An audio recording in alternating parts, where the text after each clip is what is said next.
Diversity means to me a respectful welcome. I believe that diversity brings us together.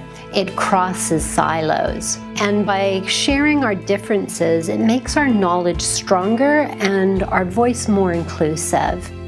So Diversity Circles was founded based on responding to diversity and how diversity is expanding in the communities in general, but also in the post-secondary education landscape specifically. So Za, Joseph, and I co-created this project in 2015, and basically we started having conversations around the topic of diversity.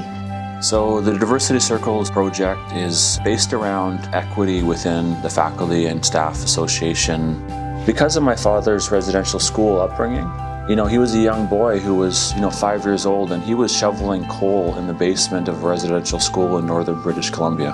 I always share that his education was taken away from him, and he did not have that opportunity to grow with an education. And my advocacy and support for students is built around that perspective. For a lot of other faculty members, their perspective is different, but just as strong.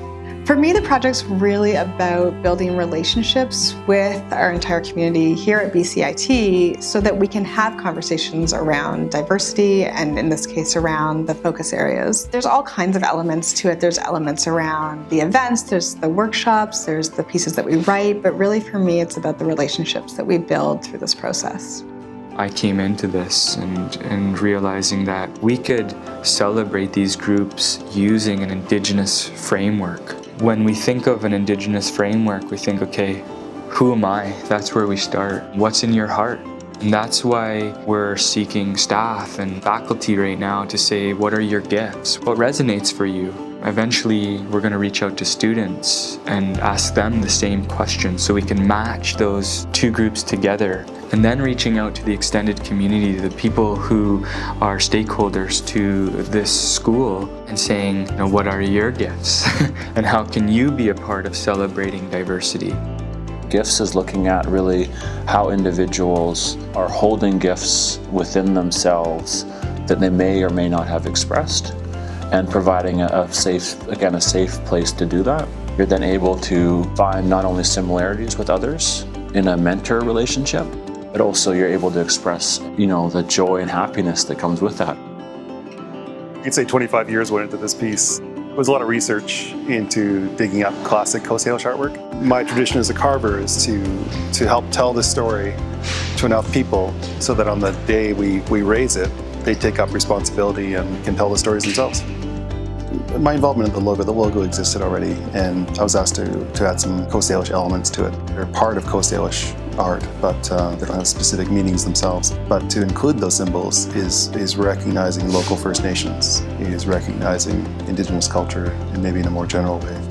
Aboriginal people talk about circles. Things happen in circles, and part of the importance of circles is that no one is ever the head of a circle. There's no particular, it's all equal. So all of us are equal around the circle, and therefore there's great respect. And as you go around that circle, you gain the knowledge by listening to people. The diversity circles to me means the many circles we have of relationships within this institution and outside this institution, and how those influence each other. I love the metaphor of the circle. I think we are all connected. I don't think we always know that we're connected. Sometimes we don't feel connected. But when we have an opportunity to listen and hear other people speak, there's always something, I'm sure for everyone, I'm going to say, they find something like, oh, I have that, or I feel that. They're surprised that they maybe have that connection with another person. We're all connected in a similar goal here. The Diversity Circles team had the vision to convene an interrelated array of dialogues and workshops aimed in part at generating concrete, faculty-specific ideas about catalyzing the great potential embedded in BCIT's growing diversity. There's so many groups that I think have similar experiences with respect to maybe racism or being targeted, being threatened by violence just because of the way they identify. That needs to end. We need to come together. We are facing some really significant global problems, and we are not going to solve those problems if we don't have all of the people with all of the perspectives there, fully engaged in solving those problems. Diversity to me is a thing that cannot be achieved without direct action in the world that we are in right now, where it is not the default. The project has 3 pillars. So creating resources and awareness, a mentoring program, and the digital diversity map, which becomes a way of networking, which will hopefully take us way beyond the boundaries of our campuses and out into the community. I think that Diversity Circles is a great project for BCIT because BCIT is really about accessing and bringing out everyone's potential. We do a lot of innovation work here, and our faculty and staff are very keen to be at the forefront of innovating in their fields and really reaching out to students and meeting their needs. That's what Diversity Circles is about.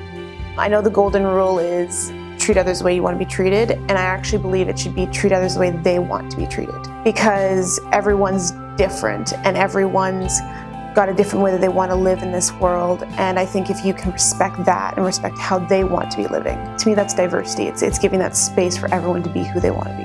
I think in this day and age, with all the changes that we have around us, with all the technological advancements and the type of education that students need, I think having diversity is super important. Otherwise, the institution itself won't be able to move forward and continue its adaptive capacities in being innovative and generating new ideas. The success would be that our faculty and our staff feel very comfortable with celebrating diversity, for welcoming it, and for our students to see a place for themselves so that they feel comfortable here, they feel welcomed here. When we increase understanding of each other, then we can have a better and more positive relationship. And when we can be more empathetic to each other, we can support each other in doing our best work. This is something where I'm learning in such a huge way, because when I talk about women's rights, when I talk about the LGBTQI rights, when I talk about other communities, I'm learning. It's very humbling, and I'm very honored to do this. We can only speak our own story, but we can hear the story of other people, and then we can learn and respect each other. Then I love these spaces like Diversity Circles that gives us this opportunity to hear from these individuals and learn so much from them. We're going to honor your gifts, and here's the champions that are at this college already who are going to lead the way. I think, again, that we can really do almost anything as long as we're talking to each other and listening to each other. So if the legacy of this work is just to have more conversations here on campus with each other and get a chance to hear from different stories and different perspectives, that is a legacy to me that is very worthwhile.